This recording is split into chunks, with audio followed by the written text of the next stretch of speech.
Ok. On va essayer de faire ça. Ça enregistre. Bien.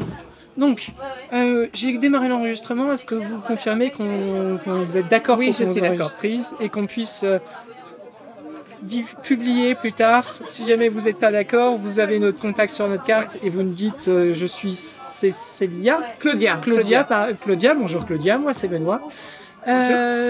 Claudia, vous avez une affirmation à propos de l'écriture inclusive. Oui, Je voudrais savoir ce que c'est. Je pense que l'écriture inclusive est importante et devrait être obligatoire pour toutes les communications officielles. Alors, importante et obligatoire. Pour les communications officielles, c'est-à-dire par exemple l'annonce d'une offre de recrutement, une communication destinée aux Français, des communications de la mairie sur ce qui se passe dans la ville. Ce qui est destiné au public, si j'ai l'impression que c'est ça. Communication destinée au public. Voilà, et donc aussi du coup, comment dire, que du coup ça doit être appris aussi aux enfants, enfin alors aux enfants. Plutôt, on va dire, aux collégiens, je pense, pas le primaire, parce que je pense qu'ils sont un peu jeunes et il y a déjà tellement de choses à apprendre au niveau de la langue française. Il y a un certain nombre de choses à apprendre au niveau de la langue française, effectivement. L'écriture inclusive, imaginez, moi j'ai jamais entendu parler, je ne sais pas du tout ce que c'est. Est-ce qu'en 2 minutes, vous pouvez me dire ce que c'est que l'écriture inclusive? Alors, l'écriture inclusive, c'est une écriture qui permet, comme la langue française a ce défaut, que dès que c'est au pluriel, c'est le masculin qui l'emporte. Eh bien, on parle toujours au masculin, en fait, dès que on parle de personnes. D'accord. Ça va être... s'il y a, par exemple, 99 hommes et une femme, et s'il y a 99 femmes et un homme... Oui. Le français impose de dire « il ». D'accord. Voilà. Donc, l'écriture inclusive, c'est pour justement faire en sorte que on visibilise plus le féminin et les femmes de manière générale. Donc, ça veut dire que, par exemple, pour une offre d'emploi, on parlera « nous cherchons une ingénieure ou un ingénieur » et pas juste un ingénieur. On va privilégier les hommes et les femmes plutôt que de dire que les hommes. Et puis alors après, il y a des règles du coup, si on dit un mot par exemple qui est un peu neutre, et ben on va mettre un point médian. Donc il y a de la typologie un peu spécifique qui fait que, par exemple, on peut dire, au lieu de dire les ingénieurs et les ingénieuses, ou les ingénieurs, on va dire les ingénieurs.e.s.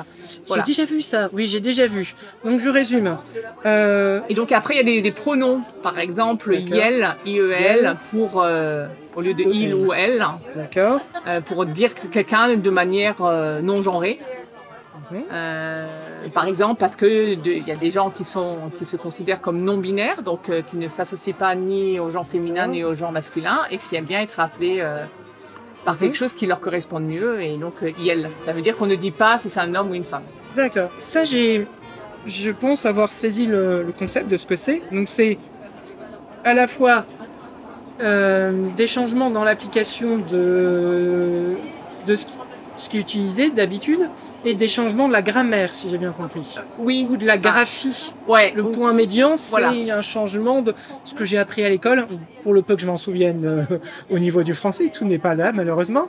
Des changements de grammaire d'habitude qui devraient être appliqués partout. Est-ce qu'il peut... et le but, c'est par exemple, peut-être le plus simple, c'est par exemple lecteur. Lecteur, on va dire lecteur, on fera lecteur.ris. Voilà. D'accord, ça je connais. Voilà. Ça je connais, je m'en souviens maintenant. Ce qui m'intéresse aussi, c'est peut-être même plus encore, c'est le but, c'est pourquoi. Vous avez dit par rapport aux gens non binaires, quelle serait la... Alors je pense qu'il y a à la fois les gens non binaires, mais ça reste quand même vraiment une petite minorité de la population. C'est pas pour autant qu'on doit les invisibiliser. Mais rien que les femmes, on est quand même la moitié de la population et en fait on disparaît complètement dans le français. On disparaît complètement. Quand on parle des docteurs, et ben la science, les études scientifiques ont montré que on dit un docteur, on pense à un homme. Et donc ça, il y a une tonne de littérature sur le sujet. où on raconte une histoire avec des noms de métiers qui sont masculins. On demande après aux enfants de dessiner les personnages et ils dessinent toujours des hommes. D'accord. Voilà. Ce serait peut-être la conséquence de du non-emploi à l'écriture inclusive qui a une influence sur la perception que la population en général peut avoir sur les stéréotypes de genre, ce serait ça? Il y a des stéréotypes de genre, et puis aussi que du coup, en particulier pour les métiers, des femmes se disent non, je peux pas le faire parce que c'est un emploi d'homme, ou elles se sentent pas concernées, ou si elles ont fait quelque chose, elles ne seront pas visibles parce que comme ça a été mis au masculin, on ne pense pas à elles. En fait, ça a été montré que quand on ne nomme pas, on n'y pense pas. D'accord. Voilà. Et je pense qu'il y a une blague, une petite histoire une devinette, on va dire, qui résume bien ça. C'est un homme, un papa, qui est avec son fils en voiture. Ils ont un grave accident. Il décède sur le coup. Je te connais. Voilà, son fils. Le chirurgien. Son fils arrive à l'hôpital et le chirurgien dit je ne peux pas l'opérer car c'est mon fils. Voilà. Qui est le chirurgien. Voilà. Voilà, mais beaucoup de gens mettent un temps infini, vont penser plutôt à un deuxième papa. Ils bloquent là-dessus avant de penser à la maman. Parce qu'on dit le chirurgien, donc c'est un homme, voilà. Je résume bien, j'essaye de bien résumer, c'est vraiment la conséquence de du non-emploi de l'écriture inclusive, ou plutôt l'effet qu'aurait l'emploi de l'écriture inclusive sur la perception qu'ont les gens sur les fonctions que peut occuper n'importe qui, que ce soit un homme ou une femme, qui vous ferait penser que l'écriture inclusive devrait être importante et obligatoire dans les communications officielles au public et obligatoire à partir du collège. Oui. Est-ce qu'il peut au collège pour qu'ils l'apprennent et qu'ils soient sensibilisés. D'accord. Et je pense aussi que ça permettrait plus aux petites filles, aux collégiennes, de comprendre qu'il y a plein de choses qui sont aussi pour elles. D'accord. Est-ce qu'il peut y avoir des inconvénients à l'emploi de l'écriture inclusive dans les communications au public? Alors évidemment, moi, je n'en vois pas. Après, je connais les arguments de ceux qui sont contre. Ma question est bien, est-ce que d'après vous, Claudia, pour moi, est-ce qu'il peut y avoir des inconvénients? Pour moi, non, parce qu'en fait, on peut de plus en plus faire en sorte que... je pense que peut-être l'inconvénient, c'est le point médian qui peut être compliqué pour certains et qui ont du mal. Ils trouvent que ça rompt la lecture.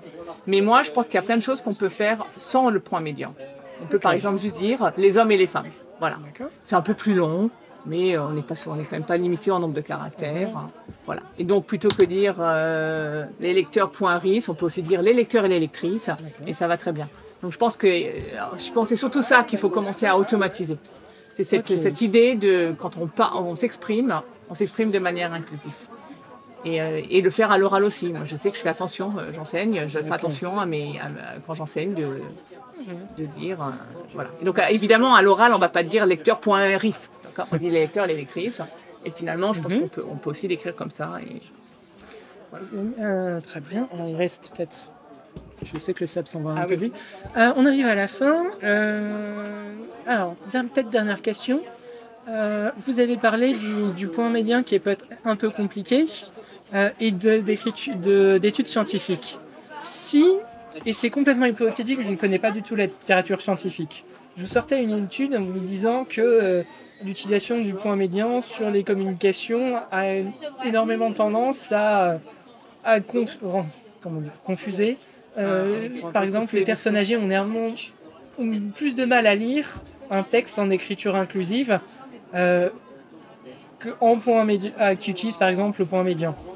Est-ce que ça vous ferait, modifier votre niveau de certitude sur l'emploi de l'écriture inclusive? Non, parce que je pense qu'on peut, dans un premier temps, faire sans le point médian, en faisant attention, comme je vous disais, les lecteurs et les lectrices, voilà, c'est un peu plus lourd, mais voilà, donc on peut commencer par ça. Et ça n'empêche pas les nouvelles générations d'y être sensibilisées et d'apprendre. Donc on peut, je pense, avoir des phénomènes de transition où on écrit de manière inclusive pour que ça puisse être lu facilement.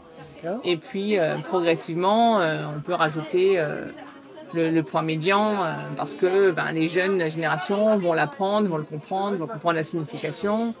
Et puis voilà, ça va se faire, on peut l'imaginer, se faire en plusieurs étapes. Très bien. Moi, je pense qu'on a fait le tour pour un premier entretien, en tout cas. Je vais arrêter le... qu'avez-vous pensé de cet échange? Est-ce que ça vous a plu? Moi, j'avais envie d'entendre des arguments contre, en fait. Puisque alors, ça n'est précisément pas le but de l'entretien épistémique. Je ne suis pas là pour vous donner des arguments.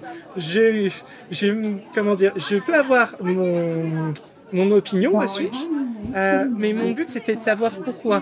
Ah oui, d'accord. Pourquoi moi j'ai cette opinion et comment... Voilà, et je peux avoir une opinion complètement différente en étant un bon interlocuteur. Je fais exprès de ne pas les donner. D'accord, ok. Et d'analyser d'où vient votre opinion. D'accord, ok, d'accord, je comprends. Voilà.